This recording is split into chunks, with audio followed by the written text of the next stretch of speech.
What you gonna do, brother, when Jeff Townsend Media runs wild on you?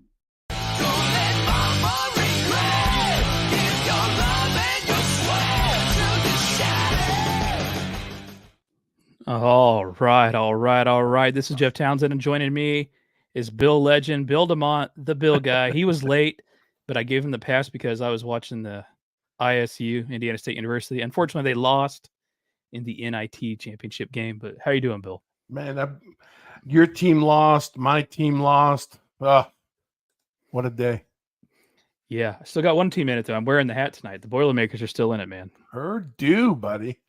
Tell you, I don't watch a lot of basketball until the Sweet 16 and then, the Elite 8 and then down to it. So that's when I become a college basketball fan. So I'm really not hip to it. I just enjoy the play. I just enjoy to watch them play. Can you hear my phone going off? No. Going off like crazy. But no, Purdue is like, I don't know, half an hour from here. Indiana's all basketball, man. So, I mean, it's French Lick. This is awesome. I want to go to French Lick, Indiana. I just want to go where Larry Bird grew up. Yeah, that's who ISU played. That's where he went to school. God. Oh. So they just they didn't make it into the tournament. They were kind of snubbed, man, but Jeez. It is what it is. How are things going for you this week with the foundation and everything? Man, we are you can see the background of the mansion in the office here. I had 2 presentations today. This being Thursday. It's been a very busy week for the foundation. Prom and graduation times. Usually when people try to request us for more speaking, spoke to a couple thousand students today. Just amazing, man. A couple thousand? Yeah. It's awesome. Yeah, the conversations that have come out of it and just being able to spend time with those students. But I got to be honest, it wears me out. So when I do one presentation, and it wears me out mentally and emotionally, more than physically, but doing 2 in one day like that, it's a little bit taxing. So I'm a little tired. I'm a little kind of like drained, but what an awesome day, and things just keep going in the right direction for the foundation. So as always, thank you for asking and giving me a couple minutes to just catch everybody up on what we're doing. It's a journey, man. We appreciate everybody out there joining us live across 8 different platforms. Yeah. It's awesome. The Bill DeMott Experience live. Yeah. We just released an episode about WrestleMania, so the live experience is about a week ahead of the release date on YouTube and then audio form. So with that being said, with WrestleMania being this weekend, we'll obviously talk about the results of that next week. But we didn't want to get into too much information this week about that because it would be post-Mania. Right. But there was another crazy event that happened this week, Bill. And I think this will be probably the last time we really talk about CM Punk and AEW. I don't know if you got to watch the interview that he was on this week. I did watch it, and then I caught the how can I say, the variations that people posted of it. Because certain people or places only post so much of it, but I got to listen to it. I got to watch it, and clearly, this is not a matter that's been swept under the rug. I mean, clearly we thought we were done with this conversation between CM Punk and AEW, but apparently it's opened some old wounds or opened the door for people to start discussing what truly happened at Wembley and afterwards and so forth. But I found it interesting. I did listen to Shivani's where he basically said he's not going to talk about it. Yeah, and just to hear Tony cuss a couple times, I don't give a crap about it and all these things, and a lot of people posting about, geez, can't we just get past this? So I think this is the beginning of the end, though. I really do. The beginning of the end of this conversation. Topic. What was that? Yeah, I think this CM Punk AEW conversation will kind of fade off now, and I think that'll be it.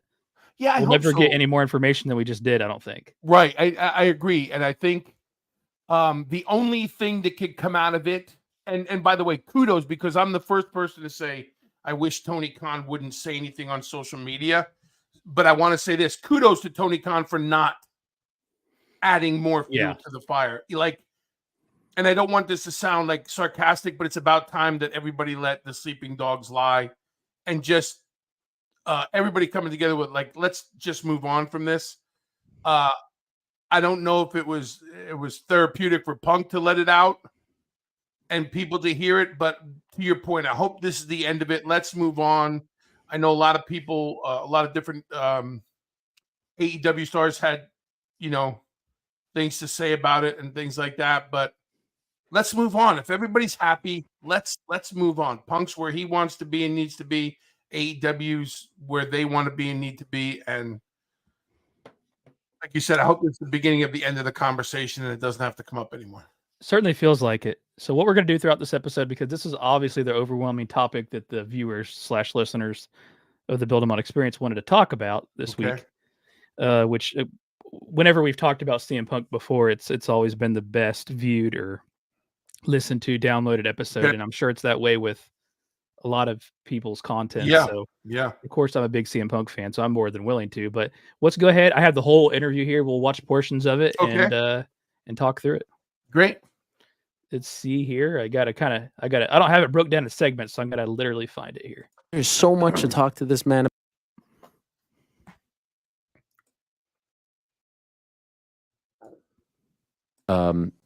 Most interesting to start with is the return, if we can. So WWE is back in Chicago, Survivor Series, November 2023. Mm-hmm. You return. When does that ball start to roll? Because I think a lot of people are hoping, all right, you're free and clear. Could it happen? They're looking for any sign. Someone says something in commentary. Oh my God, he's foreshadowing. When does that ball actually start to roll towards the return on that Saturday night?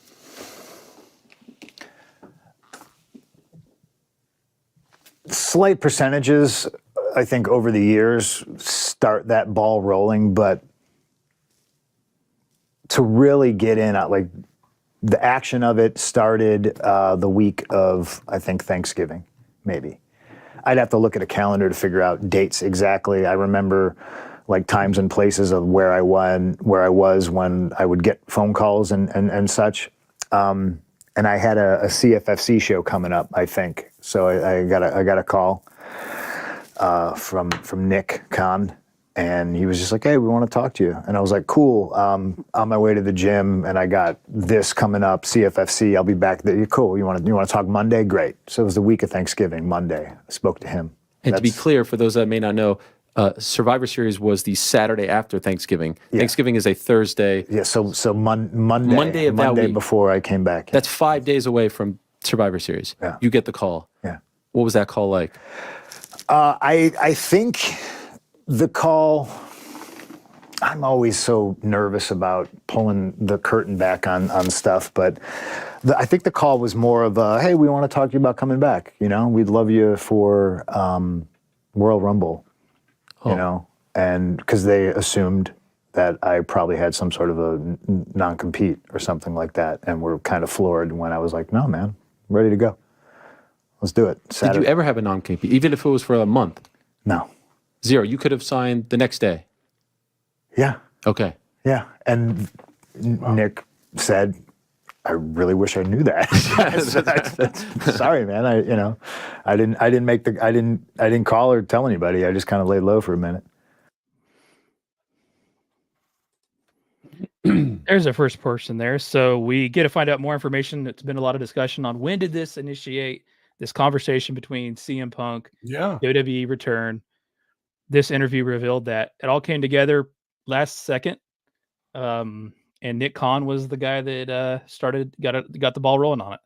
Yeah, I find that interesting that it was Nick Khan, because if for everyone who follows the industry and everything, usually that call, and I would imagine it probably would have came from Triple H, from Paul, or from someone, even a Bruce Pritchard or someone along the, maybe a Michael Hayes, or someone closer connected to the creative and the, I guess the actual business part of the wrestling part of it. But so that was interesting that Nick Khan made the call, which I think is pretty cool. I think we've kind of sorry to interrupt you. We've kind of learned over the last couple weeks, last couple months, that Nick Khan's more involved maybe than we thought. Yeah, and that's I'm not sure if that's by design or by necessity. Right, I think with everything that's going on, maybe it was necessity for him to be more involved in the process. So, however it came about, good that it was Nick Khan. Good that he's got his fingers on the pulse of the major stars in the industry. But I found it really interesting that there was no compete clause. And I think that's what non-compete. No non-compete. That's what Punk was saying. Like, well, I didn't tell anybody because I think we all, you and I included, right, in this IWC community, we hear it so much, and I've been a part of it, and everybody has a non-compete clause. So I think it was just an assumption made by everybody. Well, maybe there's no time to do it, and the back behind the scenes wars of character and contract infringement and people doing things illegally has always been brought up. So I think everybody stayed away from it. So I think it was really interesting to find out, wait a minute, you have no non-compete. And that's funny to hear Punk say, no, I'm ready to go now. So pretty cool news to find out, even after the fact. I don't when those non-compete clauses are only valid for certain reasons, and I don't know if termination like that would void it. It's all in the verbiage of the non-compete, but there are different circumstances where that's not exactly valid. And the truth of it is, if you choose to fight it, no one can keep you from making a living. Right. And I think maybe Regal was one of those guys back in the day, with WCW, I think, about the non-competes, because if you want to fight it in a court of law, if you want to pay the money and go through the hullabaloo of it and everything, no one can stop you from making a living. So the non-compete is more of a territorial thing, I think, and kind of like, okay, here's the cooling off period, kind of 90 days to cool off from however you got let go, released, all those kind of things, and let everybody try to move on from there. But those 90 days, to your point, are kind of, I think it's more smoke and mirrors than anything. There are some things that came out of this. You mentioned Triple H. He actually did end up having a conversation with Triple H. After speaking with Nick Khan, and we obviously can't listen to the whole thing. Right. But after he spoke with Nick Khan, it went on to, I guess, immediately requested, basically. I don't know about immediately, but in the same conversation said he wanted to speak with Triple H. Yeah. And they had a FaceTime around the holiday, apparently. And, CM Punk was like, I don't want to take you up your time during the holidays. And Triple H is like, I don't know. CM Punk thought a call, right? But Triple H thought it was important. They FaceTimed. Yeah. And I guess they buried the old hatchet, I guess you could say. And CM Punk even said they laughed about some of the silly things that they had problems with each other out before, Yeah. I can believe that. And I think hats off. And again, we go back to when we talk about Punk a lot. The one thing that you can say is he's a smart businessman.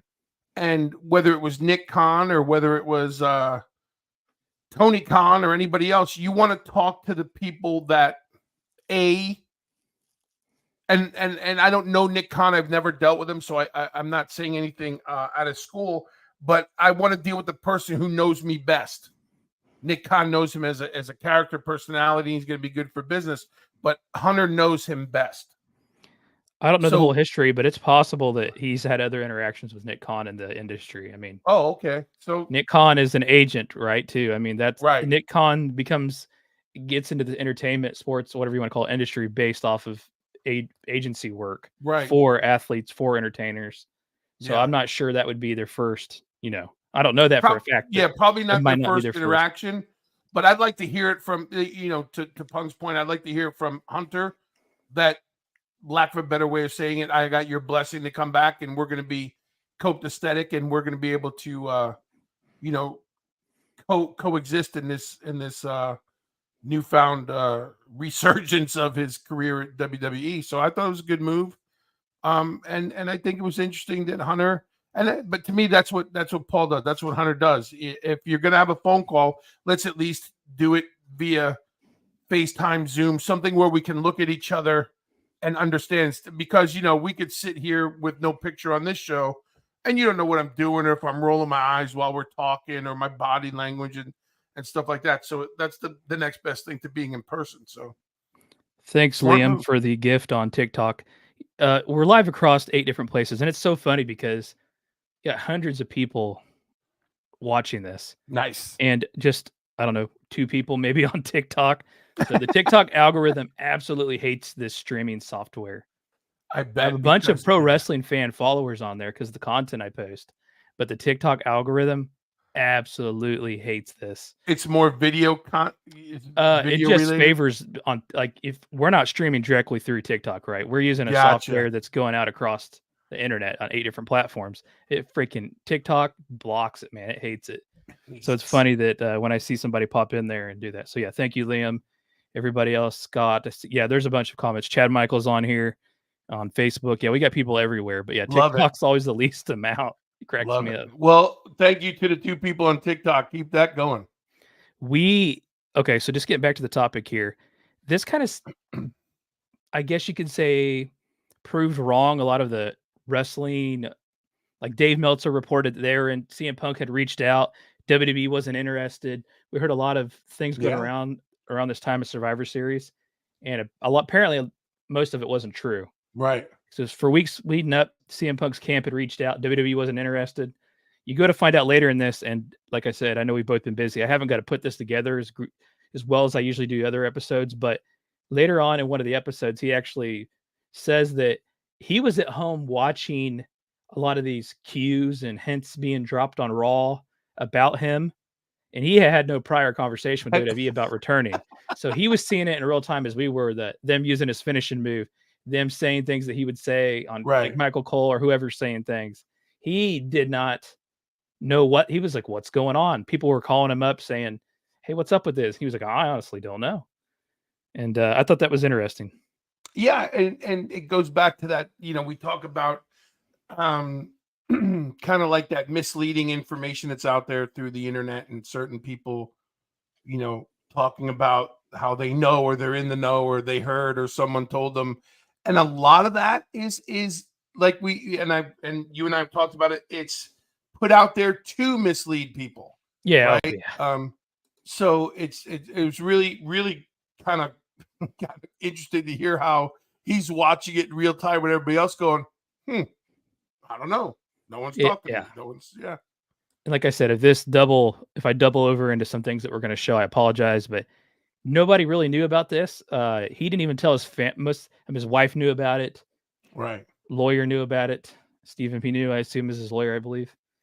And WWE, just a few people, Nick Khan, Triple H, but not really people knew. He just showed up, and that was literally when people found out. So you think that's the way to go? Because they also had a little bit of a conflict on some of the people that were in the match there in real time. I do think it's the way to go. Because it would get out these days, right? And someone, for whatever reason, someone couldn't contain the fact that they knew something and could tell it to people before it happened. That's just human nature, and especially in this industry, someone has to be the one to be more important than anybody else, to know what nobody else knows and to share it before it happens. I like when no one's aware of it. I like the days of guys hiding in a bus or a hotel for 6 hours and walking in 2 minutes before the music hits or anything like that. So I really liked it. And I love and we talked about this at length.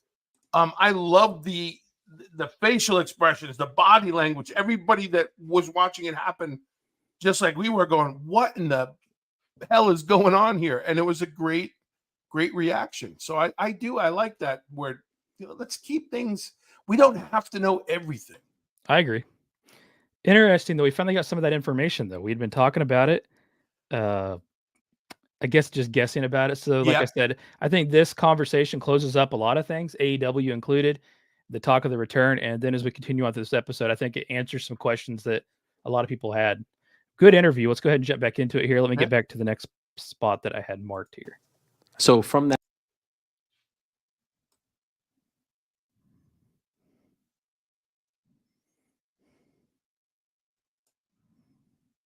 He says hi, and I'm like, oh shit, dude doesn't recognize me. Okay, you know. And then all of a sudden he turns and he Talking looks and he's about like, holy shit, what are you doing here? And I was Jason like, Jordan, yeah, I believe, on the airplane. I thought it was you, you know. This And I'm is how chatting with he him. ended up going back and And I visiting see all these WWE. other wrestlers getting on the plane and stuff like that. And then there's a whole gap. There's a generation of people that I never met that started pretty much right after I left, 2014, 2015.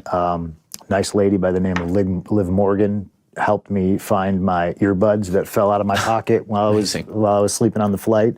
She was a sweetheart. She whole plane empties and she's like on her hands and knees, like looking around. She's got small hands. She's like digging under the seats and and looking for stuff. And then my friend Bailey messaged me and she's like, oh, my friend Liv was on the flight with you. She says you were so nice to her. I was like, oh yeah. She's like, yeah, we have a show in Chicago. You should come visit. Throwing Bailey under the bus now. Yeah, it's all her fault. And then I laughed because I landed, got on the train, went home, and I was, I'm no wife, no dog. I don't have anything to do. And I'm just like, yeah, I'm gonna go visit my friend Bailey. And I went. And that was your first time back since 2014, backstage at a WWE event. Yeah. And did it feel good? Did you feel on edge? Because I thought when I asked you at the top here, like when did the ball start rolling? I thought maybe it started then, but you were still under contract, right, with AEW. I went to visit people. There was no ulterior motive. I'm the old timer in the business, and there's a show in town. And I wasn't trying to get a job or anything. I literally went, and I saw like the few people that I saw before I got thrown out. It was all, I saw Miz, saw Bobby Lashley, Baron Corbin, like everybody is just so nice and kind, and that's the only reason I went, maybe for free catering. Yeah. Were you mad that they asked you to leave, or did you understand? I expected it.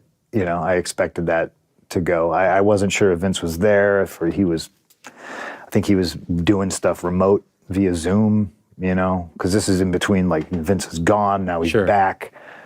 And I didn't know the politics of things. I just went to go say hi to Bailey, a few other people. Did anyone from AEW get mad that you were there? Oh, yeah. What happened? Yeah. Don't want to talk about that. I think the word betrayed was used, and I was just like, all right, man. Like, as a company, you're allowing guys to go on their television show to do things. I went backstage to say hi to friends. It's two completely different things. Like, if you're going to be mad about it, okay. Mm-hmm. Yeah. So back to November. Talks about that famous visit that we heard last spring, while he was on his hiatus and injury recovery, which we'll get into that later, from AEW. And he went back to just a visit, and he was called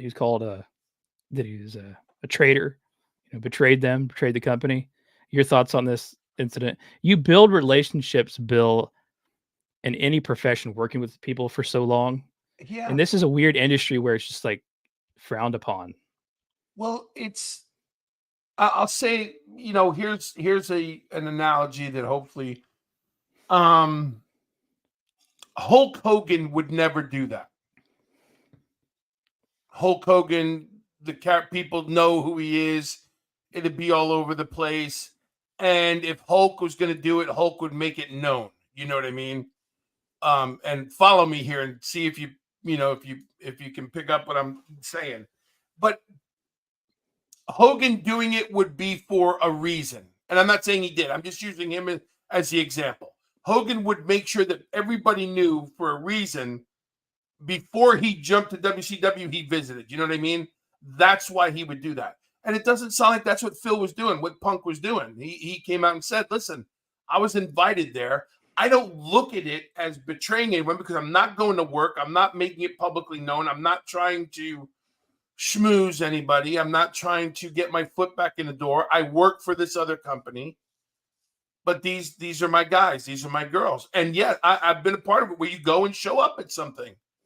Like, let's watch. Now, if he would have shown up if they would have showed him sitting in the audience watching the show, maybe you have a conversation then.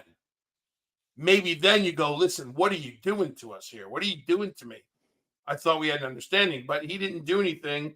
And I also find it interesting that the term thrown out is still used when he wasn't, from and from what I understand from Punk's talks and from all of this, he wasn't thrown. I was just asked to leave.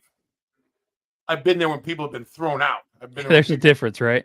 There's a huge difference of being thrown out and just being, hey, thanks for stopping by, but maybe it's time for you to go, kind of thing. I'm almost 100% positive, without knowing, he wasn't escorted out of the building by two people and walked up the ramp and put into his car and said, "Don't ever show your face here again." I don't think he was thrown out.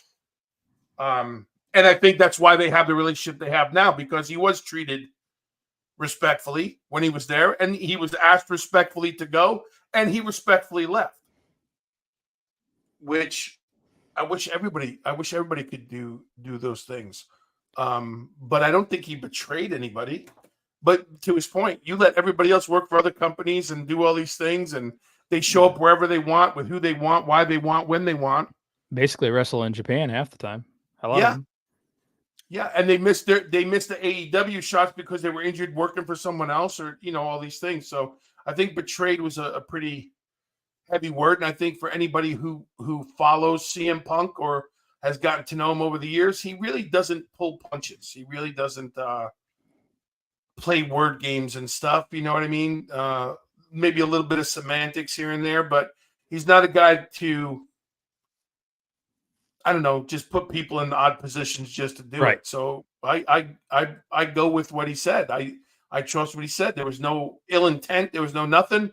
My girl said, "Hey, you're in town. Stop by. I got nothing else going on. I stopped by," and he got to talk. And that was the thing. But you remember on all the reports on the internet, Punk's behind the scenes and he got thrown out and all these things, and none of that stuff happened, except he was behind, pre-show. WWE, it was a liability for WWE. That's why he was.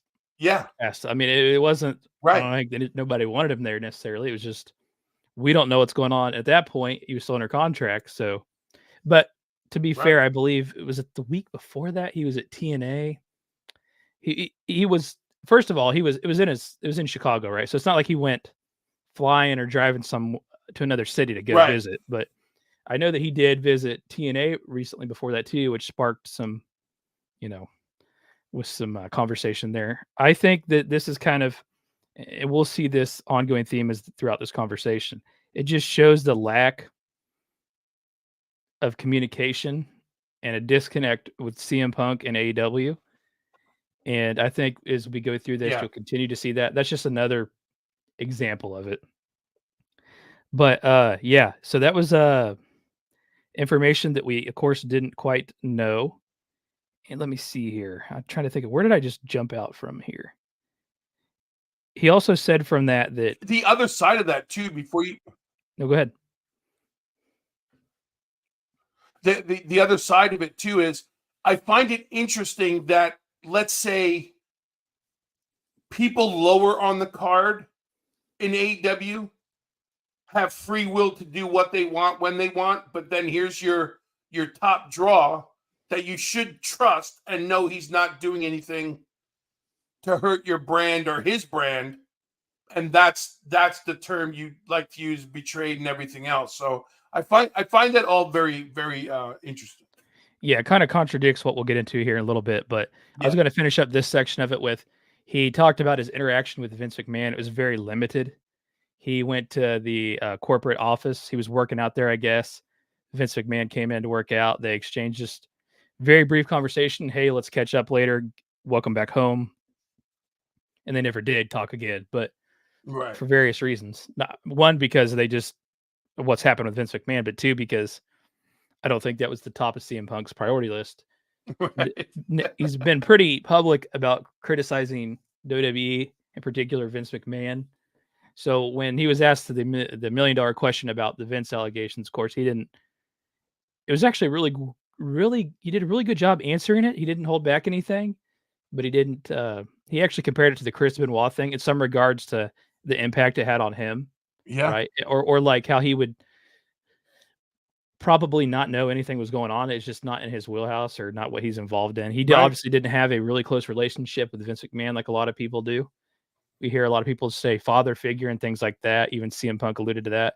But for him personally, no, They never had that relationship. So Right. he addressed that before moving on to the next topic. But yeah, apparently him, just for those people saying that, how involved Vince McMahon was getting back in the scene during this time, real involved. Well, in this particular thing, he wasn't involved in He wasn't. bringing Yeah. CM Punk back. Yeah. And he didn't reach out to him, right away. Right. They just kind of ran into each other, circumstantially speaking. Yeah. And I think it goes to having your finger on the pulse of what's going on. And now knowing that Nick Khan was a big part in that. But I think for what Punk knew at the time, it was Hunter was the one he needed to speak to and deal with and kind of iron things out with, not Vince. Yeah. Won't spend too much time on that. Let's pull it back up and let's go to the big other thing that everybody was talking about, the WrestleMania plans, the Royal Rumble plans, how all this came into play. There's a lot of speculation about that. Let me cue it up here and find it real quick. That ball starts.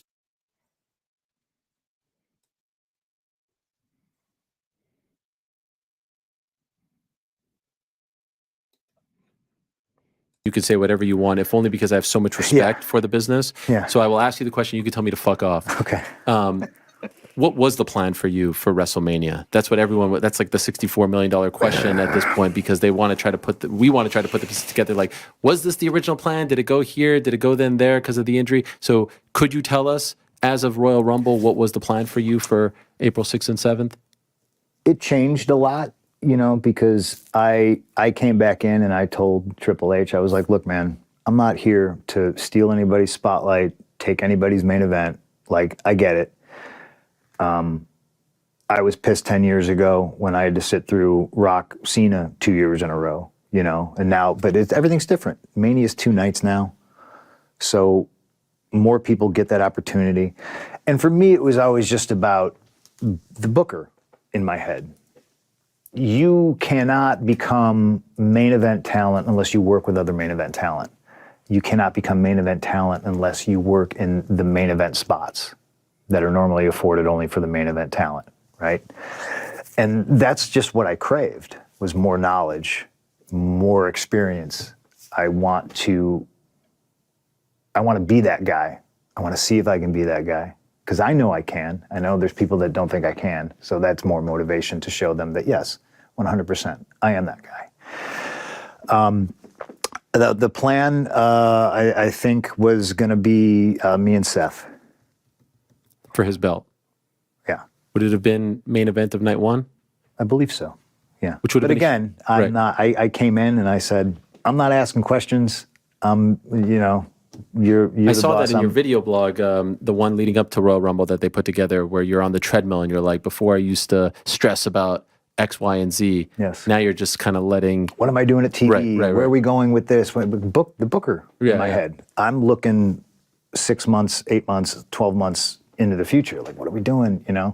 And now, after doing all that and all the experiences I've had, I'm just kind of just like, all right.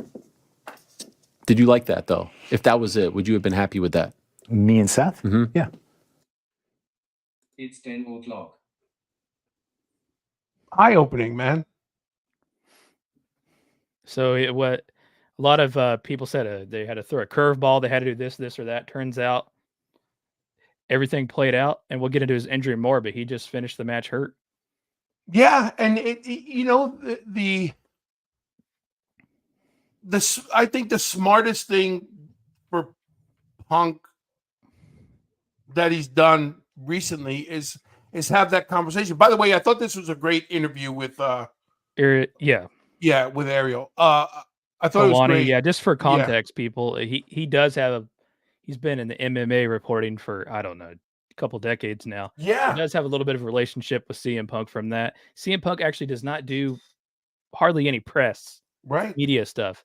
So 1, that shows you the trust that CM Punk has in him. 2, that shows you that the trust WWE has in Ariel, because exactly he's there to promote WrestleMania, right? Get people talking about WWE for WrestleMania. I like how they did it at the beginning of the week to kind of get that out of the way. Yep. Before we get into the weekend, not doing it on a Friday right before. That's all everybody would be talking about. But there's a reason they did that, and there's a reason they had this relationship with him. He used to work with AEW pretty closely, but they've since basically boycotted his existence because he was critical about a few things, and he asked Tony a few tough questions. and he certainly did CM Punk here too. WWE had to know these questions are going to be asked. Right. And they, but the trust in the person asking the questions and the person who's answering the questions. This is your interview. Answer it, but be mindful of how you portray yourself and the company. Tell your truth. Just be mindful. And not one time in this interview do I feel like Punk buried anyone, AEW, anybody. He just told the story that was being asked. But really, really interesting to hear his demeanor now. Openly admitting, which most of us in the business would never openly admit, we're always thinking ahead. We're always trying to be the booker, and the internet wrestling community. We're all bookers, right? Everybody knows what's right and wrong and who should be doing what. But Punk's letting you in, saying, "I'm that guy. I was that guy for so many years. I wasn't questioning it. I was questioning the knowledge, and why can't I be that guy? Just because that person doesn't think so." We could talk about this forever. But the fact that he opens up and goes, "Yeah," and now coming back after everything I've been through, especially in the past couple of years recently, I'm just going to kind of go with what they give me. Now, he's still going to ask questions because he's a professional athlete. It happens in baseball, football, basketball. Somebody's going to question their spot, their reasoning for doing things, or why am I not pitching on this night, or why am I not starting here, or all these things. But now he's saying he's learned throughout the years some of the things that were important aren't as important, and let's do it the way you want to do it, and he'll still remain true to who he is as a person and a character, and the company will remain true to who they are. So I thought that so far, and this interview was outstanding. So I'm really caught up in it, and I'm going to say openly, I never had ill will or a bad thought about Punk. I always thought, and I think I've said it here on our show a few times, I thought he went into business for himself. But listening to this, you can see how you could take it that way. But now understanding it, I'd be the first one to say, like, thanks for enlightening me, dude. Thanks for letting me in on the thought process, because now I have a better understanding of everything that's coming up and the things that have happened, This is the next area we get into is kind of talking about that, and it shines some more light on some of those misconceptions, or I guess it's always how you interpret it, right? I mean, right. But the next area we'll get into here is the AEW conversation. This is a lengthy one, so we'll stop it here and there. But we've often wondered what happened with the Jack Perry incident, and we later find out, and we'll cover it a little. We'll play it, but the original issue he had the year before is all NDA. He can't talk about it. Right. This is not. And I'm sure they smartened up after the first time, right? We're not signing any damn NDAs. Right. From a legal standpoint. But yeah, so let me pull it back up here and we'll get into that. He talks about the transportation issues that he had, and he wasn't sour and bitter about it necessarily. He got a right across the town. He got that experience. He got to see the fans, but he couldn't help but think about how unprofessional it was for AEW to do that. Right. And kind of leave him hanging there to fend for himself, which he didn't have a problem with doing, but just the situation itself. Let me get back in here. You're not expecting that. Right. Yeah, they're definitely not expecting that. Let's see here.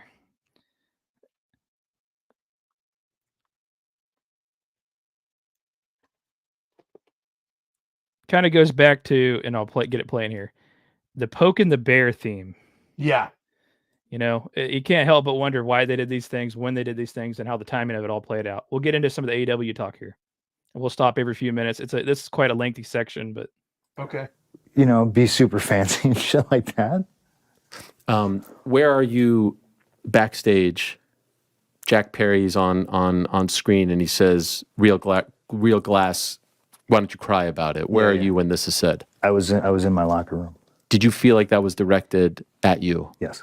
Why? Okay, it obviously was directed at me. Well, because, so for those that may not know, apparently he had a trip planned. He wanted to use glass. You were consulted. You said, why would you use glass? Correct me. You lived it. So I'm trying to bring people up to speed. This is one of those things where it's just like,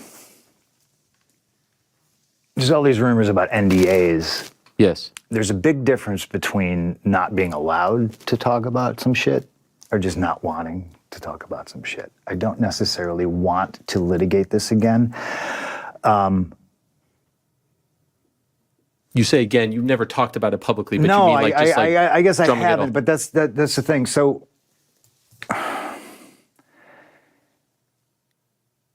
Tony's big idea was separate show. We're going to separate everybody. And I said, that'll never work. Just let me go. Just get me out of here.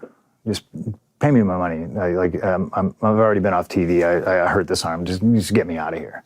You know, no, I can't let you go. Why? Just let me go. Who cares? It's best. I mean, these guys don't want me here. This isn't a real business. This isn't a business predicated on making money, drawing money, selling tickets, you know, doing business. It's not what it was sold to me as. So let me go. No, I can't let you go. I'm going to do this new show. You're going to have blah, blah, blah. And then the second day we have this show, I'm sitting in catering, minding my own business, and Tony Schiavone comes and gets me, and he's like, hey, I really need your help. And I was like, what? He's like, Jack is, you know, cussing me out, and he's cussed out Mike Mansouri, and he cussed out Daryl from production, and he's cussing out the doctor right now. Why? What? And I was immediately like, dude isn't supposed to be here. You know, I was told people are getting separated, so there's not problems, and you don't want me involved in this because just like everything else I've explained before, like, y'all need to handle this, because if you don't, I'm going to handle it, and you're not going to like the way I handle it.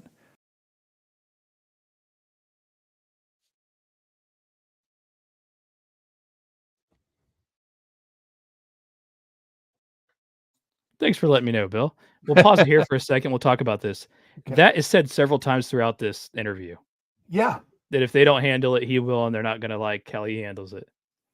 Well, I think it's a fair statement to let people know. If you're asking me to handle it, then you may not like the way, and I'll use myself as the example. I was in charge of A, B, C, D, and E. So if someone came to me and said, can you handle this? Then you should understand how it's going to be handled. And then there shouldn't be any repercussions or afterthought. I feel like Punk's telling them, you don't want me to handle it because the way I'm going to handle it and the way you handle things are two different ways of doing things. And clearly, from what Punk is saying, it's not the business that he thought he was coming back into. This is a different run company and not the business, like he said, selling tickets, putting asses in seats and drawing money and all these things. So he already knows that he doesn't want to get involved in any more than he has to. This validates some of the thought process out there being that the roster split per se, and it was a very limited split. Right. Obviously strategically done. This television show Collision was created for CM Punk. Right. It was created for CM Punk to be in part managed by CM Punk or have a big part in it. It was CM Punk's show. This validates all that, which I think we knew. So that also validates Warner Brothers Discovery's relationship with CM Punk, Phil Brooks. They're on board with launching another show, and I assume with the understanding that this would how it play out as far as CM Punk being a major player in it all the way around. Right. But it sounds like a lot of people didn't give the full disclosure of what was going on, including people didn't give it to Punk. So it seems like there's a lot of misleading conversations that went on. But the one thing you can't question is if the man's telling you, you don't want me to handle it because it's going to be, because there's already turmoil, right? There's a reason why there's already a separate show and there's going to be certain talents that will never see each other and work together and all these things. And now he's telling them, you don't want me to do this, right? And this is the part where he's talking with Schiavone as we're in the interview. And so I feel like you're telling people, leave me out of it. I don't want to get involved because if I get involved, it's going to be a different thing. Right. you know. Let's jump back in. Prophetic words. So he's begging me. Now, please, he drags me out of catering. I go up. Hook and Jack are doing an angle. I don't know anything about Jack going on vacation. All I know is there's a litany of people that don't want, they work 1 day a week and they don't want to. So they want to show up and wrestle and then film vignettes and then sit at home for 4 weeks. Great, not my company. Do what you want. But not on my show. That was my attitude. So I said, Tony, you really want me doing this? Yeah. And I walked up to Jack and he was sitting in a car. What he wanted to do, it was a rental car. What he wanted to do was smash the window of the rental car with a pipe. And I was just like, it's a rental car. And I very politely, because I like Jack, I was just like, Doc's told you no, Daryl's told you no, Mike's told you no, Shivani's told you no, and now I have to tell you no. And apparently you've cussed them all out. So I'm telling you no. We don't do that here. If you want to do this, go to Wednesday and do it. Right? And he had no problem. He said, okay. He said, well, I just thought it was a really cool idea. And I said, it might be, but this is a rental car. Boys ruin it for the boys. You're going to smash the window of a rental car and you're going to return it with no fucking window. And now whatever national budget hurts, whatever is going to be like, don't rent cars to pro wrestlers anymore. This is a thing that's happened. Right. This is, so I wasn't trying to throw my weight around. I wasn't like, this is my show and you gotta get out of here. I was just like, this is fucking dumb, man. And he wanted to do it so he didn't have to fly back to Canada. And I, sorry, man, we're privileged to be in this business. We're privileged to do this for a living. Like, I get it. I didn't want to go to Canada either. All the flights were delayed, canceled. Everybody's travel sucked. But to come to this new show when everyone's supposed to be separated, to get rid of all the drama, and then, swearing at the doctor because the doctor's like, it's real glass. You're gonna, like, shit's gonna go in your eye. Like, and I get it. I used to be that kid that was like, young and I want to do this, but there's a safe way to do it. And I politely explained that to him. I didn't raise my voice. I didn't cuss at him. I was just like, I very much just said, we don't do that here. This is Saturday. It's a different show. If you want to do stuff like this, do it on Wednesday. That was it. I didn't think there was going to be a problem. He obviously took something very business-minded, very personally. And that's fine, because I've done that before too. But it's very much who he's friends with. And, shit never got squashed. Nobody's in charge. And it turned into what it turned into. So he says that, clearly a shot at you, as you said. Match is over. He goes to the back. What happens? I went to Tony, and I was just like... Which Tony, by the way? Tony Khan. Okay. And I was like, please handle that. Like, please. And he was like, what do you want me to do? And I was like, I'm not telling you what to do. Just be the boss, please. Like, I'm tired of this shit, Like, I told you this was a mistake. I told you separate shows wasn't going to work, and now we're all here, and, like, please handle it. Because if you don't, you're not going to like the way I handle it. Did he? We'll jump back in here in a second, but common theme going on here. Yeah, leave me out of it, and somebody be the boss. And we've talked about it, and a lot of people, and to your point of our last episode, a lot of people who do what we do, podcasters, interviewers, are now saying the same thing. Like, for a long time, it was the boys' club. Tony wanted to be, or was perceived as, one of the boys. The inmates were running the asylum. There was no leadership. There was no chain of command. It was, hey, pick and choose and do what you want, just like Punk said. And he came into that misguided philosophy of, that's not really how the business works if you want to be successful. But that's the theme now, is like, be the boss. And, and fast forward to today's news or this week's news and everything. Now that he's being the boss, he's getting scrutinized for that, but that's a different conversation. But, it comes back to, like, Punk's not telling us anything we didn't know. He's just enlightening us to how this all went down. And the fact that it went down this way, to me, goes to where there has to be more of a conversation of who the hell is the boss here? Who, other than having being the guy who is the only creative and the only decision maker and sits in the thing and's got to be on camera and all these things and tweets and all these, who truly is the boss who's going to run this thing? And this is why you have so many people who try hard and don't get the backing. And then you have talent that can do what they want. And then you have a guy like CM Punk, who's seasoned, been around the block a few times, has a different mindset than a lot of people in this business. And he's telling you, please don't. From the way he's saying it now, he's like, I'm letting you know that if you ask me to handle this or you put me in this, which is something you told me I wouldn't have to do because we were going to be split to begin with, it's not going to go down the way you want. And this is where they're at. Again, a backstory, and I can't speak to the situation exactly, but Jack Perry is brought in and friends with the elite Young Bucks. But let me ask you this. I don't know Jack Perry, never met him. Well, I haven't either, but I've heard a lot about it this week. Don't know anything about him other than what I've seen on TV and then what I've heard. But I will say this as a veteran of this business, who the hell is Jack Perry to be calling shots? Other than if he thinks that he's friends with the two EVPs, that he's got that kind of stroke. And if he does, who's in charge of making sure that relationship is understood?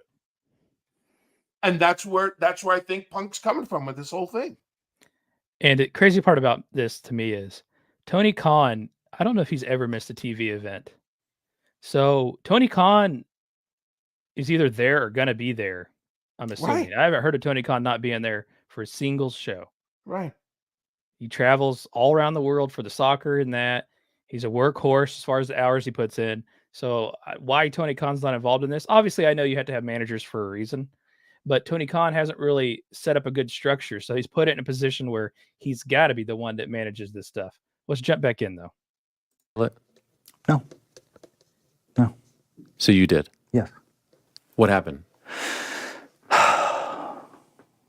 Jack came back from his match. I was the next match. I'm sitting there. I got people with me. I'm not going to say who they are, because I got a lot of friends who work there, and I wish them all well, and I don't want them to be punished because they're friends with me, And I walk up to him, and I'm just like, Jack, why do you insist on doing this dumb internet shit, like on TV, And he's just like, well, if you got a problem about it, do something about it. And I was just like, man, come on, man. I'll fucking kill you. Like, what are we doing, And it just, Bill says, sometimes he just can't let you get close, I thought I was doing a responsible thing, I didn't punch anybody. I just choked somebody a little bit. Samoa Joe was there, told me to stop, and then I quit. I turned to Tony and I said, this place is a fucking joke, man. You're a clown. I quit. I went to my room, and then Joe and Jerry Lynn came and got me, and they're like, let's just go out there and kill it. And I was just too fired up, and I'm fired up now, and I'm probably going to regret, talking about all this shit, but that's what happened. Okay, so for those that don't know, you actually did go out and wrestle. Yes. Is that all just a blur for you, that match? Do you even remember? No, that match is I was just like, this is the last time I'm ever going to wrestle Samoa Joe. You know what I mean? Yeah. And this is my last match in this company. You knew that? Yeah, I quit. I said, I fucking quit. So why did you even go out? For Joe. Right. For Joe, for Paul Turner, the referee, for Jerry Lynn, the agent on the match, because I, respect him, and I thought it was the professional thing to do. All the fans, a lot of fans there. Yeah. Probably a lot of them to see me, So just go out there and give them a show. 100,000 fans, right? I don't know. You have to check the turnstile count. And so you go to the back. What happens then? Like, your match is over. Great match. What happens? They told me Jack was told to leave, and I was like, do I got to leave? I was like, I want to watch the show. And they're like, no, it's fine. And then, I don't know, a couple matches later, a very nice man by the name of Sam, he was in charge of security.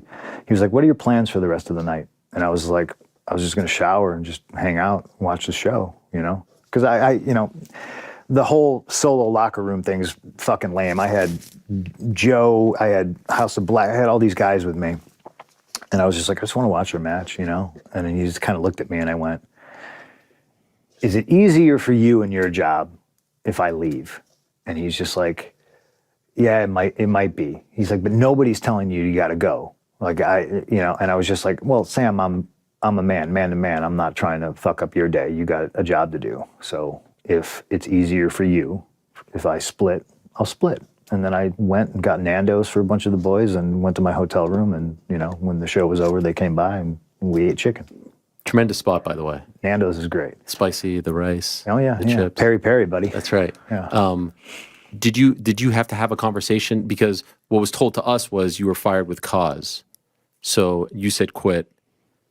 The devil is in the details there, but did you have a conversation with Tony to say, okay, this is it, we're done. There's not going to be, you have not talked to him? Nope. Really? The last time you talked to him was backstage at Wembley? Yeah. Wow. Yeah.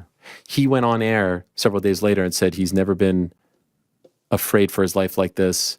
He's been going to shows for 30 years, felt fearful for his life, for the safety of the workers. When you saw this, what is your reaction when you see this? Not only was it it was a promo on TV, but then he also spoke to the crowd, right? There was a clip that surfaced of him talking to the people in your town, right? I believe it was in Chicago, just outside. Yeah. When you saw that version of the story being put out, what is your reaction?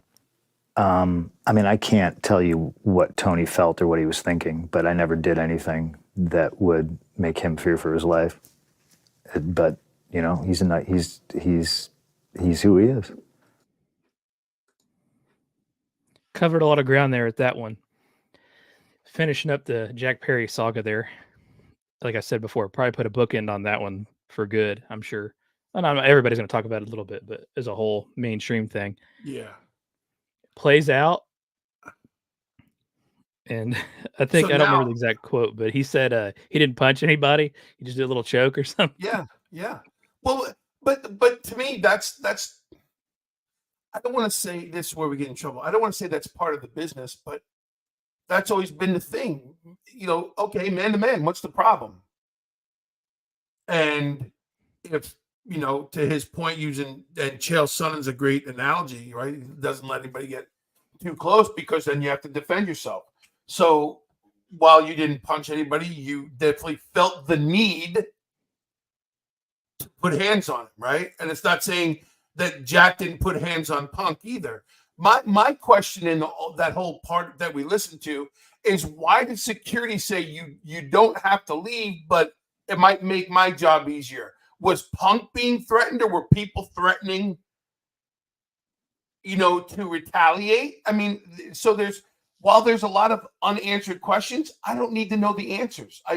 To me, Punk's laying it out like, this is what happened. And I'm sure there's a few Punkisms in there that, you know, people could change to something else. But for Tony Khan to say he feared for his life, maybe because he's never been in confrontation with someone where someone has actually stood up to him and said, listen, you're a joke, or this company's a joke and what you're doing and I don't need you. Maybe that was the fear of the oh my gosh moment where someone's talking to me for reals. But I think it puts a lid on this thing. And I'd like to think that after this, everybody stops talking about this and move on to what you're doing. But what I got from this interview was, here's the part of Punk that I can now appreciate more, and now listening to and knowing what we know from not being involved. You're right. You know, we know the information we know because it's out there, but him laying it out there for you kind of makes it more fathomable, right? More palatable. You can understand it more. So, like I said, hats off to Phil for coming out and doing the interview the way he did it. And like you said, he's getting fired up, but he's not. I from what I've known of him and been around him for the time I did, he's not a very high voltage guy anyway. He's very, very even keeled. I think even in a pissed off nature, right? We all have that moment where we throw a tantrum or something, but he's not a very high voltage guy. So what's more intimidating than a guy who's looking you in your eye very calmly, letting you know that you're not going to like the way this is going. But, the fact that it was built up from Tony Khan himself to be more than what Punk was saying it was, and a lot of people were allowed to talk on it, a lot of people weren't, a lot of stories and all these things, and so I find it interesting, but I really, truly, honestly hope this thing is dead in the water. Get a little bit more to cover, but I think it's crazy that Jack Perry, CM Punk may not have had like the most amazing UFC career, but he did train to be a professional fighter in a great gym. Yeah. For several, I don't know, 2 years, I think at least. Yeah. Why would Jack Perry go, much smaller than him, go pick a fight? Well, but who's Jack Perry to tell Tony Schiavone, who's been in the business almost as long as Moses? Tell managers, yeah. I mean, these guys are managers there, as far as I know. And Schiavone has a big role to play in the back. And I don't mean manager as in going up to I'm talking actual backstage management. Yeah. Yep. And so who's Jack Perry to be causing all this? And clearly, in all his years, Schiavone's never had to put up with that kind of nonsense and going, hey, somebody help me out here because I'm not sure where this is supposed to go. But apparently, no matter what your position is or what your role is, the inmates are still running the asylum. There's one more thing that I don't think I have it marked to listen to. There was another instance before this. Obviously, we talked about the first falling out, but before that, even Hangman Adam Page and Punk had a little bit of a dispute. They, long story short, were going to have a promo in the ring. They talked about beforehand what would be discussed, kind of the guidelines laid out the promo. Hangman went completely off script and just started trying to, I guess you could say, bury Punk. Yeah. And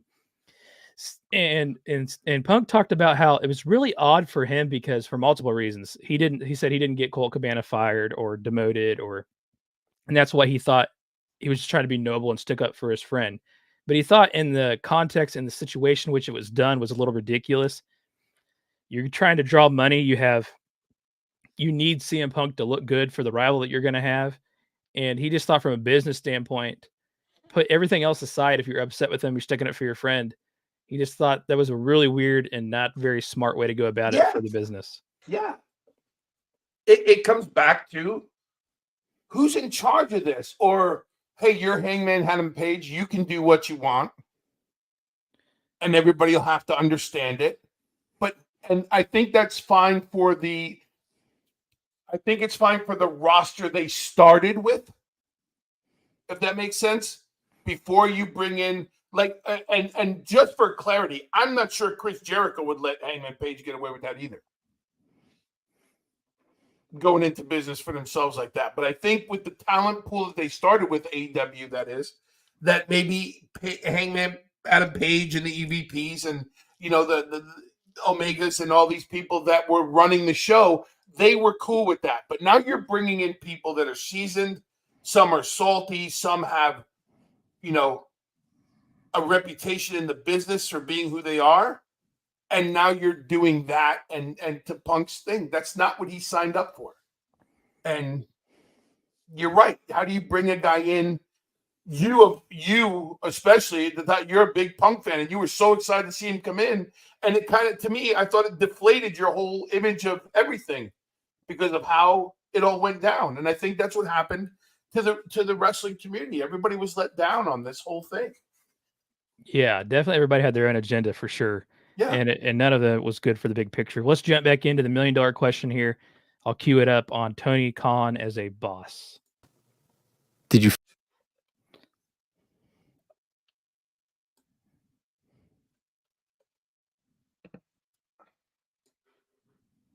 describe what it's like working for Tony? Man, it's a loaded question, because I don't want this to be. I don't like the drama, But I mean, it's the truth is the truth. Like he's not a boss. He's a nice guy, And I think ultimately that is a detriment to the company. But it's not my company. Mhm. You know, I'm an outsider. I thought I was brought in to, you know, sell merchandise and tickets and draw, you know, numbers for pay-per-views and stuff, and I clearly did that. But that's not what the place was about, and some people didn't like that. Is there any part of you that's always like, man, I'm 45. I'm tired of this shit? Yeah, very much so. Yeah. And why? I mean, did you saw my exasperated press conference when I'm eating Mindy's? Yes, of course. Drinking Spindrift. So There's very much a guy who's just, I'm too old for this shit. So you just talked about how this all started. So then we go to the feud with Hangman Page, right? Adam Page. And it seems I got into that a little bit, but also in this conversation, there's this quote by CM Punk, and I thought it was one of the most telling things of this conversation. He said, this is a quote, "If you are more happy with the fact that some goof said you had a 5-star match, but the building is only 1/4 full, then we're not in the same business." All I can say is boom, bingo, bullseye. Exactly. And I think it's two different businesses. It's you can't start a football team and change all the rules to the game and change how it's played and how you can dress and what all these things, and then claim you're still in the same business. So you can't be mad when the NFL runs you out of business. Just an analogy, right? You cannot start a professional wrestling company. No one's going to recreate ECW. They went against the grain of everything except the business model. It was still handled the same. Your stars were handled the same. It was there, but they became part of it. The problem is that AEW is the new version of ECW, except the boys are running the asylum. There was a boss in ECW. His name was Paul Heyman.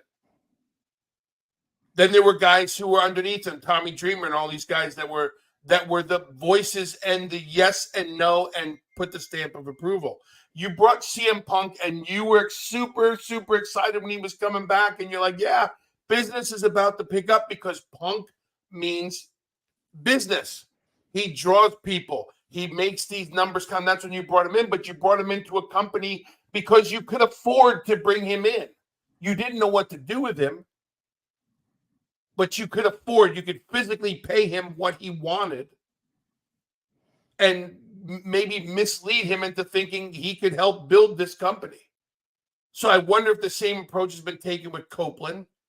The same approach has been taken with Chris. So my question is, would people get away with this with Christian? With Copeland? With Jericho? Or do they only get away with the people they think they can? And because now Tony's friends with everybody, he thought Punk was his friend, and their relationship was stronger than Punk's relationship with this business. Does that make sense? Yeah. And so Punk said, like, that's not why I went there. He could have joined Impact Wrestling at the time. He could have went, but, maybe he was misled a little bit. But Tony made sure he did anything he wanted. And we all know Tony Khan's a fan. We're all fans of the business. But like you said, there's no boss. And there's no one willing to stand up and say, I'm the freaking boss. He's clearly under the impression that he was there to help, though. So you not once, and correct me if I'm wrong, not once, but twice you got rid of CM Punk in the same company. But you've got a Jack Perry. You've got some other guys. And it's not a knock on any of these other guys either, because that's the culture they're being raised in this business. Who I feel sorry for in the future when they try to go somewhere else and realize the world doesn't work that way. The world of professional wrestling doesn't work that way. And for the guys who know it doesn't work that way, they keep their mouths shut and they watch it. And a lot of them just are collecting paychecks. But Punk clearly is not that guy who just wants a paycheck. He felt misled. He spoke up. He did what he had to do. And he's out. And he's back where he wants to be and where people want him. And they're going to hold his hand to the fire of putting asses in seats, selling merchandise, and bringing up numbers. And that's all he wants. Which he already has. Right. To prove his point. That's what he wants. Why did Cody leave AEW? Because he wasn't doing and getting what he wanted out of it. So he had to go search for it. Where did he go back to? WWE. But he's putting asses in seats. He's drawing numbers. He's selling merchandise. He's making the brand bigger, better, and moving forward. So you can't downplay Punk's reasoning and lift Cody's reasoning. You can't downplay Punk's reasoning but lift Jade Cargill's reasoning. You can't. Punk's spelling it out for you. And why Shivani deals with it is beyond me, but Let's jump back in for a few more minutes here. Yeah. Right, you break your foot.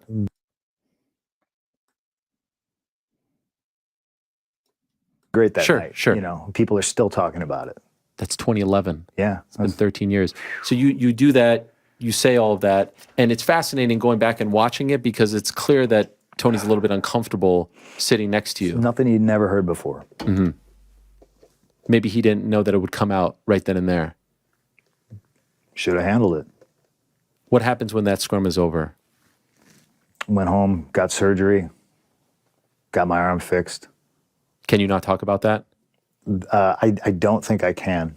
That's Brawl Out, right? Yeah. That's the one where there is an actual... Yeah. Is there anything you could tell us about that? I didn't have to sign an NDA for anything I did wrong. Interesting. You know, what does that mean? It means I have nothing to hide, and I don't give a shit if people. So just for the record, once and for all, can you tell us what happened? No, okay. There's. Oh, there is. Yeah. Oh, for that particular one. There's an NDA in place for that one. Yeah. You did speak to Mark Ramundi when you came back, right? Yeah. Of ESPN, my pal, and you did say that you kind of regretted the way that was all handled. Is that? Well, sure. I mean, I think you can go back and be like, well, I wish I never did the scrum. Scrums are stupid anyway. Would you prefer if there just wasn't a scrum? Yeah, those things are really cringe. Yeah. Like it's pro wrestling. Maybe do one. Like I did one like the day I came back. I was like, well, this is a big deal. Like I get it, you know. But the problem you have with pro wrestling is just anybody with a Twitter calls themselves a reporter or a journalist or whatever. And I experienced it firsthand, you know, the amount of misinformation that came out based on that. And again, I will go back to, you want to believe all that shit? I'm Bruiser Brody and I'm running around, I'm running through the hallways and I'm just fucking sucker punching people and all that. Great, man. Awesome. Believe it. Because I'm over here and I'm making money off it and you ain't. Believe it. But it's just the amount of just lies and bullshit. It feels a little bit good to say that a lot of it is lies and bullshit, you know, but everyone's gonna, the people that don't like me based on that stuff, they don't like me anyway. Jump ahead here. So I understand. In the incident, or was it in the match? Okay, hold on here. Okay. Too far. He's asked about when his first bicep injury happened.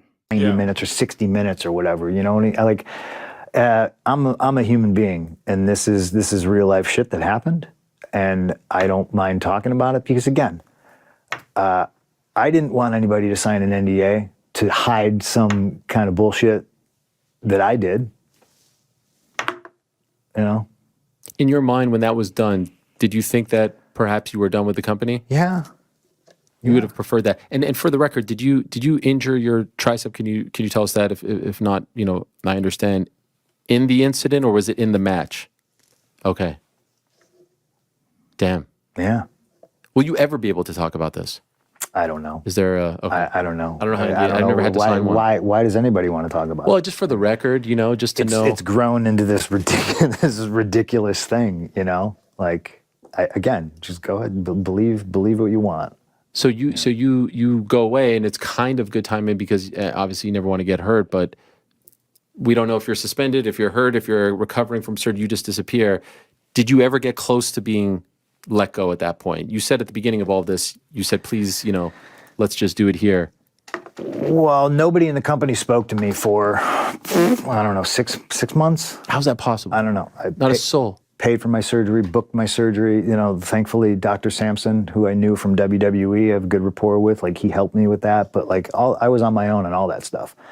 And, if you think I deserve to be, fired or treated like that, that's your opinion. It's none of my business what you think of me. But doing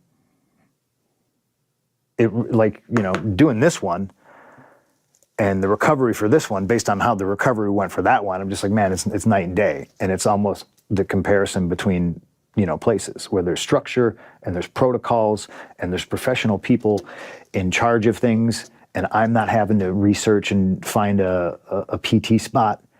I had no help, like nothing. And that's insane to me. A lot to unpack with that one, and this was a point that hit me pretty hard. It's basically implied, without being able to say it, that he's injured in this fight with the Elite backstage. Whatever happened, he has a torn bicep from it. He gets no help at all from the company on rehabbing it, paying for the surgery. He funds the surgery himself, does all the rehab, has to completely on his own on this. In the meanwhile, they go 6 months without speaking to him after this night. That's the part that is absolutely insane. Had you heard that up until that point? I never heard that. I've never heard of that ever. And this isn't about me, but I'm the only one I can use as the example that I feel comfortable with. Oh, he didn't say WWE screwed him over with the staph infection. He just didn't like the way they medically treated it. The way they treated it, yeah. They never said he got screwed over. Yeah. They did not treat it. They didn't just not pay for his injury. Yeah. They paid for the shit that happened to him there. AEW did not. Yeah, I'm just lost on the whole no one talked to me for 6 months. I've been in Puerto Rico, I've been in Japan and Mexico, Europe, around the world. And if you're injured, whether it be due to if you're injured at work, is what you're trying to say. At work, whether it's in ring, slipping on the floor behind the thing, getting out of a plane, twisting your knee, if it's anything that remotely affects your work and your work-related business with the company, they're on the phone with you every day. Someone's checking up on you. Hey, what is it? And to Punk's point, like I can say, I never had to book anything. They took care of it. They let you know, hey, here's where it is. Here's your timeline. Here's the thing. And okay, hey, we'll check in on you in a couple of days or whatever the case is. And it's not a kumbaya because we like you. That's how businesses are run. Yeah, let me cut you off there. Just from a management standpoint, what I do, aside from creating content, you have to pay for somebody gets hurt at work. So I'm sure that from a legal standpoint, that came into whatever the fallout of this was. There's no doubt in my mind. He can't talk about it, but that had to come into play with this. I mean, completely. You can't get hurt at work, whether you're messing around or not. Right. They're liable for it. Right. Someone has to answer for that. Exactly. And I think the fact that no one did should have riled him up even more. But like he said, he used the two arms, right? The right one and the left one. This one I got fixed, but it happened with this kind of company. Here's this one that I'm coming back from. I'm healthy. I'm feeling good. All the things. Then everybody's in contact. You brought this man in to raise your business, or did you bring him in to say you brought Punk back into wrestling? That's really what it comes down to. From the scrum to anything else, we talked about it. Tony Khan sat there like a deer in the headlights, like a little kid who didn't have an answer and no one was giving him the answers, and he sat there and just let everything happen. And it sounds like with this thing that he cannot talk about, he just let everything happen until someone has to be accountable. And then either Tony's getting bad advice or however it was handled. But how does the HR department or the legal department not have a conversation? Who's running this thing? And I just never have heard of someone not being. Listen, whether you paid Punk $100 a year or $1 million a year, you're paying someone. How in 6 months do you not even have contact with them? How is someone in your organization not have contact with them Where's he at? Where are we at? What can we do? Hey, in the meantime, can we, sort things out? Hey, maybe it's this thing. I don't know. I just don't understand that mentality. Yeah. Chad Michael's asking more questions here. Michael. So WWE checking on Punk to make sure he's okay with staph infection. I thought you said the doctors they sent him to. Yeah, the doctor on the site on site that traveled with them was one he was dealing with. That's also Right, wasn't Samson. Right. Yeah, he also had a huge lawsuit with him. Yeah, he Yeah. got a second opinion on it, and that's when they discovered the staph infection. Right. Were they checking in on him? Well, I don't know about that, Chad Michael, but they were certainly paying for it. Now, I believe if they weren't checking on him, Chad, that legal was checking on him. Somebody WWE's a corporation. Always checking on someone, I mean, he did say he went a quite long time without talking to them. Yeah. But they had reached out to him originally, and he just said, "No, I'm not coming back." I think that's when the legal ball got rolling for WWE to terminate. But then he didn't. But to that point, he didn't need to talk to anybody because it was legal talking. There was always a conversation, as opposed to 6 months with no communication whatsoever. You know what I really find interesting? And it's just me trying to put a little levity into this conversation. I would love to hear what Punk and Cody have to say about their former employer. Cody Rhodes came on his show a few days later, and he basically said he had a different experience CM Punk, obviously, and that CM Punk has his own opinion, but he didn't quite look at it quite as harshly, obviously, as CM Punk. Well, that was CM Punk was still working for AEW after the fight happened where he got injured. Yeah. Yeah, for another year. Yeah, still on paper. Yeah. Yep. Weird. I don't know how you have somebody hurt and you don't. Yeah, I don't know how they get it. Who's held accountable for that? I'm sure, like I said, from a legal standpoint, that had to play into it. There's no way you just don't treat somebody's injury. And then that's why there's an NDA. And that's why he just shrugs his shoulders. You're exactly right. That's why there's an NDA. I'm sure that comes into play here. We'll jump back in here. Only got a few more things here. The negatives. Really? I look at it more something you don't consider that is a possibility. I worked with Sting in the Greensboro Coliseum. Like, it's fucking wild. Yeah, it's pretty crazy. I think the positives definitely outweigh, the negatives. Really? I look at it more like I thought I was coming in to help business. If I could teach something, great. And I think I was just brought in for other reasons, like their business. And I know a lot of people are gonna be upset. It's just not predicated. It's not a real business. It's not about. What do you mean by that? It's not about selling tickets. It's not about drawing money. It's not about making money. It's just not. What's it about? I don't know. Really? I think having good matches, maybe. And there's nothing wrong with that. I was recently at an indie show.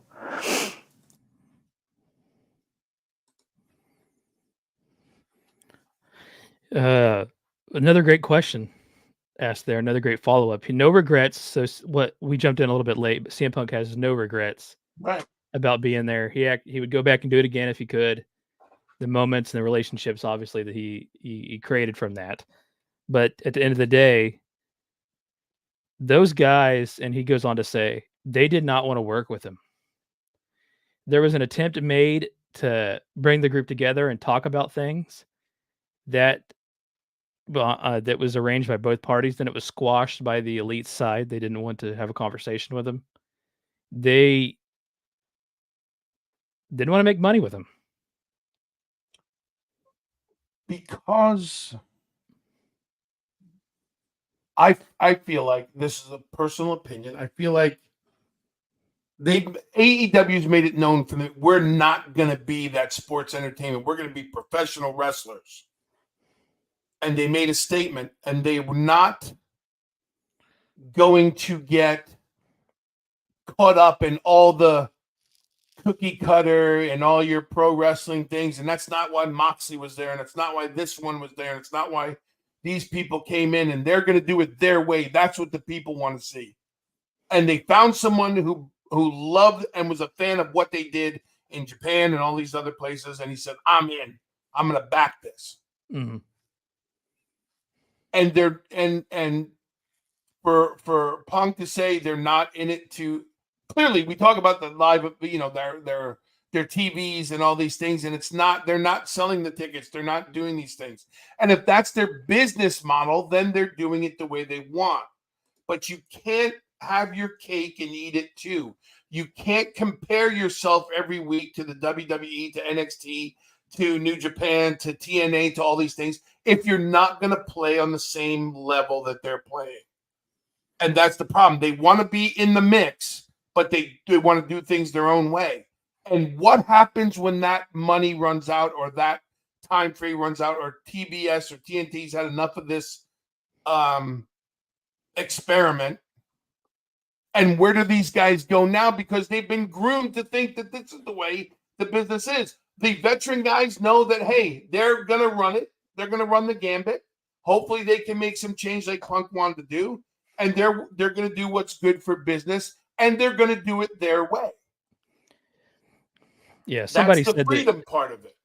Somebody said that if you get in a fight in a workplace, should be fired immediately. You got to realize not only did he get in a fight, he got in a fight with the VPs of the company.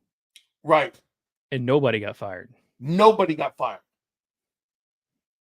One guy was sent home. One guy was said, hey, maybe it's good if you go home. The other guys were kept off TV. Then when they came back, they immediately started doing the same shit. Same poking the bear stuff. Yep.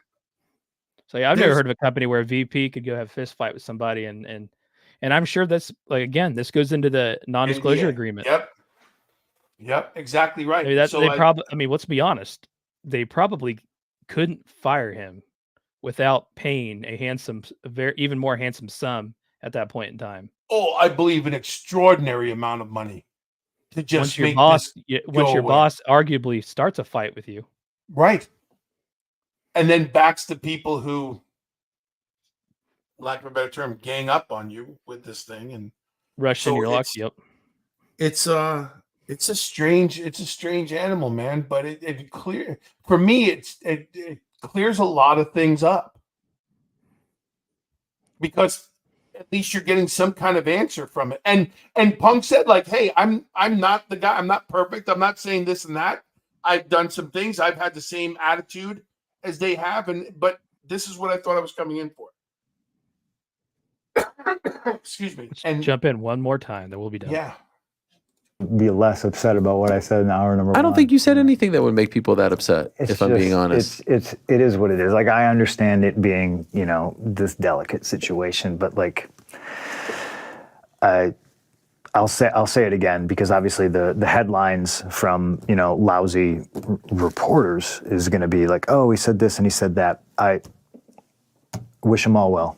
I legitimately do.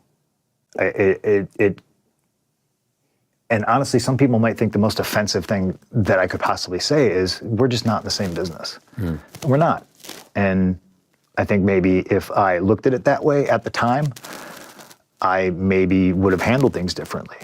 But I'm a dude who, I wear my heart on my sleeve. You know what I mean? And I wasn't just hired to be a wrestler. I very much had two contracts. I was, consultant to Tony or whatever the hell it was. So if you're going to tell me that, oh, you can't even tell other wrestlers to do what, okay, great. But it's kind of the problem is, like, we give away too much. So there's that small niche audience that is more consumed about what's going on in my life than what's going on with theirs, and like this backstage stuff and all that stuff. I'm just glad to be out. They obviously didn't want me there. Do you believe that? Yeah, 100%. When you say they, do you mean like certain, like the elite, those guys? Yeah. I can't imagine Tony didn't want you there. Yeah, I don't know, I'm sure Tony probably still wishes I was there. Right. So you mean like certain guys in the back? Yeah. But that's like 4 or 5 guys. Right. There's a much bigger locker room. Yeah. I would venture to say that if we polled everyone, most would want you there. No? Again, I don't want to get anybody in trouble. Sure. But yeah, like, again, that whole, the entire locker room hates him and like all that stuff. Like, get the fuck out of here with that. That's projection to like the nth degree. That's, how are we going to try to hurt somebody's feelings? Oh, everybody hates you. Like, that's fucking high school shit, man. You know? Okay, everybody hates me. Well, now I come over here and everyone's like, oh shit, everybody hates him. What's going to happen? Well, I guess we're going to tune into Monday Night Raw to see. Right. Did you feel like they never wanted you there from the jump? Yeah. Really? Yeah. Well, like, what made you feel that way?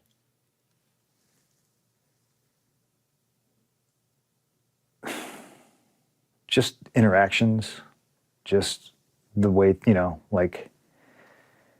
just the way things are handled. Like, Conversely, when you came back to WWE, were you nervous about any? Seeing a lot of comments about if they got to fight and work with their boss, their company wouldn't pay for it. I would put my life savings on the fact that if their boss approached you, then a fight happened and there was an injury from it, the company would have to pay for it. Liable. They're liable. They're liable for that injury. Whether they could terminate you or not, sure. Right. But the injury itself, 100% they're liable for.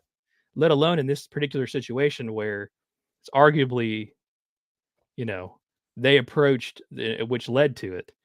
Yeah, liability is like that, man. I mean, you will. 100%. They would have to pay. It's like that in every work environment. If you got hurt at work, they have to pay. Whether they fire you or not afterwards, right? It's a different discussion. But liable for that instance, the injury that happened there, they would pay for it. They'd have to. Yeah. So there's a lot that goes into that. Here's the biggest thing I found interesting about this part that we just watched. I had 2 contracts. I was about to say that. Yep. Well, that crushes that. He wasn't just there to be a wrestler.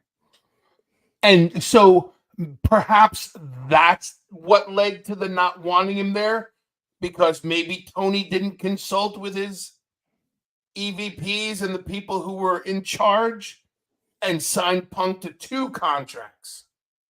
One to be a consultant, which means now he has input on how things are run, or at least can offer opinions and suggestions. Exactly. Which then makes me feel like you're coming into my backyard and now going to tell me how to run the business that I started or the way we want to do things here. So maybe that's the thing that set it all off. But I find it very interesting. 2 contracts. Yep. No non-disclosure. All these things start to make sense now. When he was saying things like we're trying to run a business here and stuff at that press conference, that post scrum, right, that ties in with that. It does make sense now. It makes a lot of sense. It's very enlightening. This whole interview is very enlightening. This conversation ends on a positive note about how great the WWE has come back to WWE has been, and questions asked if he didn't ever main event at WrestleMania again, would that weigh on him hard? He said he didn't think so. It would be it'd be disappointing, but at the end of the day, he's done a whole lot for wrestling and he has a lot more to give, and whatever role that would be. Yeah. But look at the evolution of CM Punk. To his own admittance, he was the guy years ago that had to have it, wanted to have it, deserved it, wouldn't put up with it, and he's learned along the way. Those are the most successful cats in this business. And go through the history of this business, and you'll find the people. Stone Cold, same way. Shawn Michaels, same way. It's 11. It was there. Bret Hart, same way. Had to be his way. He had to split. If it wasn't this way, I'm leaving. By the way, they all come back. But they all come back because they all grow up. We all grow up in one way, shape, or form. Or we all have that oh my gosh moment, that holy shit moment. And sometimes it happens when you're removed from the situation you didn't think you deserved or you deserved more from. And then you appreciate it more. That's just life. That's not wrestling. That, to me, that's life. That's 58 years on this earth of figuring it out and going, this all makes sense. And to me, I'm happy for Punk. I'm happy that he's still has the fire to want to be that guy, but now the knowledge and is responsible enough to know that doesn't define who he is as a performer, as a character, and his legacy in the business. that's just a side note that makes me super, super happy for him and so proud to hear him speak like that. You know? A great interview. Yeah, Really good tremendous interview. About 2 hours long. I encourage you to go listen to it. I will attach it to this episode in the show notes in the description. So if you haven't heard it, I encourage you to go back and listen to it in full. We just picked snippets of it and went from there. But yeah, it's a sad ending, and I think sometimes you think the grass is going to be greener, and he even references in an AEW promo. But looking back at it now, it's greener on the other side all the time, and Right. used to realize for WWE, all of its flaws it has, and it does have major flaws and has had major flaws with people. There is a structure there. There's a system in place. Yeah. That does not seem to be the case in AEW. AEW comes out, Bill, and I thought and this is a closing thought here, we'll be closing this episode up. They didn't need to say anything at all. Tony Khan didn't come out of the gates on Twitter. Their one response, though, was sending Edge, Adam Copeland, out to start Dynamite. And he brings up the BS, gets no reaction from the crowd at all. And the show, he basically says that this is the best wrestling. That's what we're here to do. And so let's focus on that, and get no reaction. And the show started. I didn't think they needed to say anything. Right. So you had Adam Copeland come out, who wasn't there during this. Right. Right. So he's just going off the information he's been given. He wasn't there through any of it. FPR closed the show earlier this week without mentioning anything about it, just saying, this is how I make my living and I love being here. Trying to reinforce that AEW is a good place to be. When, like, to your point, they should have just left it alone. Now you're force feeding me to believe that. Yeah. You know, and I think they should have left it alone, to your point. I think you're exactly right on that. Sure. How hard do you think it was for Tony Khan not to tweet something? Oh, I think I think that maybe somebody got a hold of him and said, "Don't be that guy." For once, they got a hold of him and said, "You can't." I'd like to think someone got a hold of him and said, "Don't be that guy." Let other people take the heat and you know, make a little comment or something. You don't need to do that. Run this bird. You know, fly this plane the way you want it to, you know, to go. What did you get into it for? What was your goal? I know he had to have a 5-year plan. Did he reach it? And what's his 5-year plan going forward? So I started off this episode saying I'm really glad he didn't come out of the gate on Twitter or anything. I think he has his hands full going back and forth with Eric Bischoff. But, you know, just let sleeping dogs lie, man. Hats off to Punk for the interview. By the way, Ariel, again, can't say enough about this interview. Probably the best interview of the year, and we're not even halfway through the year. But yeah, AEW, leave it alone and go do your thing. That's the thing. Do your thing and stop worrying about what other people are doing if that's your business model. But please don't keep bringing in resources that can help you and have that thing be the thing that continuously bites you in the backside. Unfortunately for AEW, this has not been the last of issues or drama. Yeah. Every workplace has that. But again, this feels place. like the end of this chapter has been closed now. Good. I'm glad. Was this better than you thought it would be? This interview, this discussion, do you think it would also be put this to bed? I think so. I think it puts it to bed. It definitely was better than I would have. I think watching initially, I'm like, oh man, I have to listen to this because this is going to get really. He didn't want to talk about that stuff. Yeah, but I think he did a great job of it. And I'll say this again: the one thing you can always say about Punk is he's real. He's real. I mean, real, and he's a savvy business guy. Yeah, and what is it? 3 things. There's 3 truths: your truth, their truth, and the real truth. Yeah. But we haven't heard their truth. We've only heard Punk's truth, and so we have to take that at face value. But I think he did a great job with the interview. I think he was as open as he could be. He didn't put the blame on anyone. He took share of his, you know, his downfalls in it and how it went. And I think it was just a great interview. And it allows the people that were hanging on for the meat and potatoes of this story, it's done.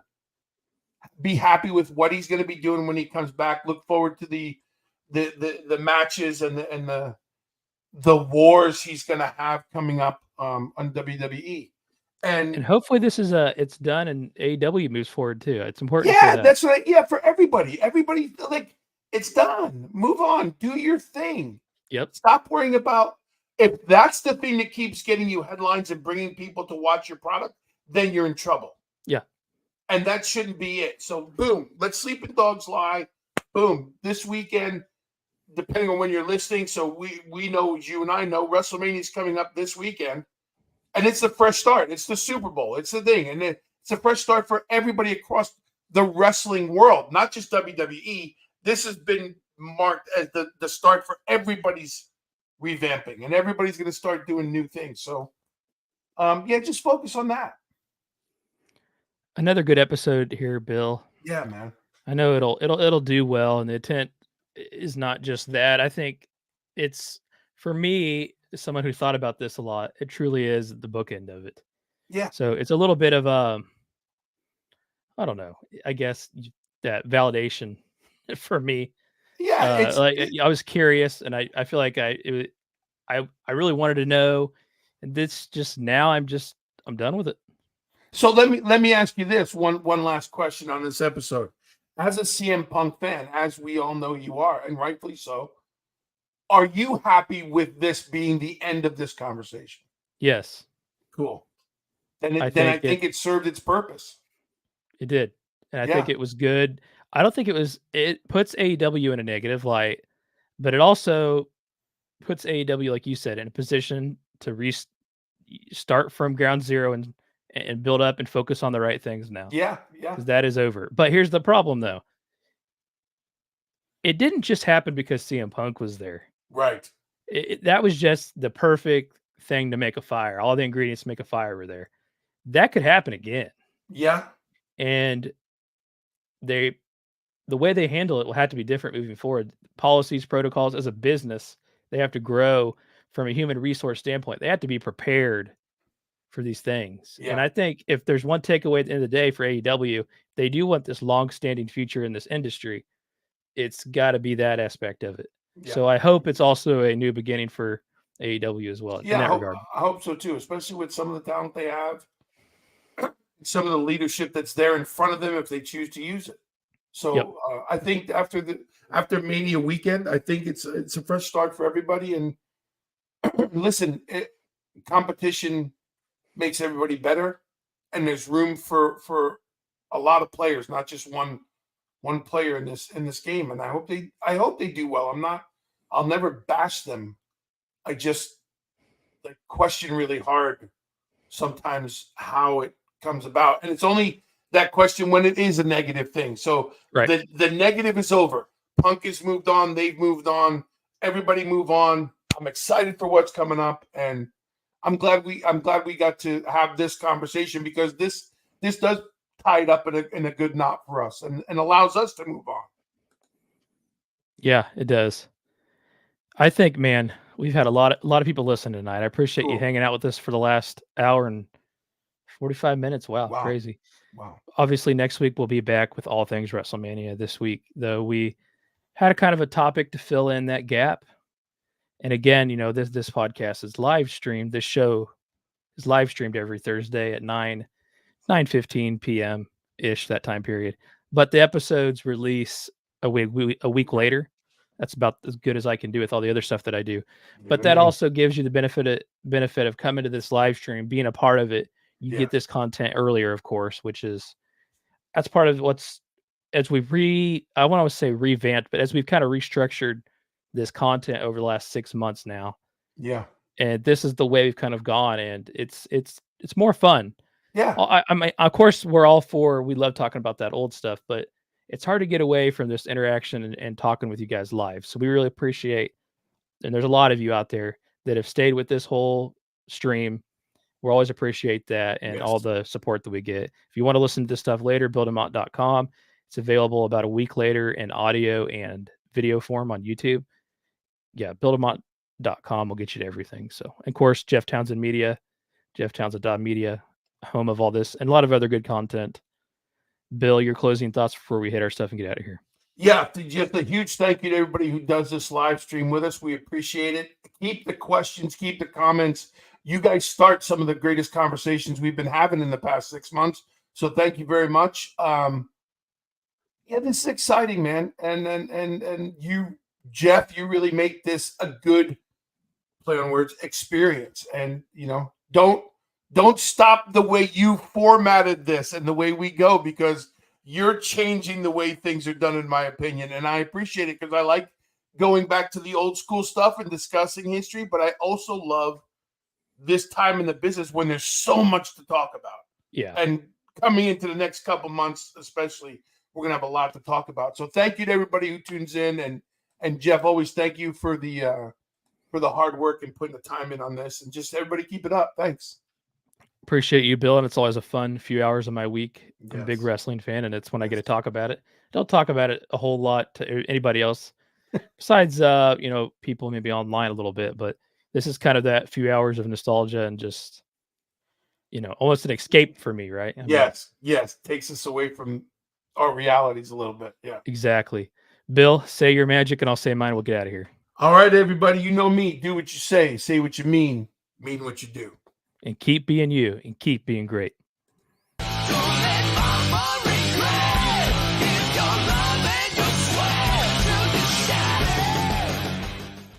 Jeff Townsend Media. CG, good night. And the question is, do I stay here? Will you be back? Are you gonna come back? Will you be back? Are you coming back?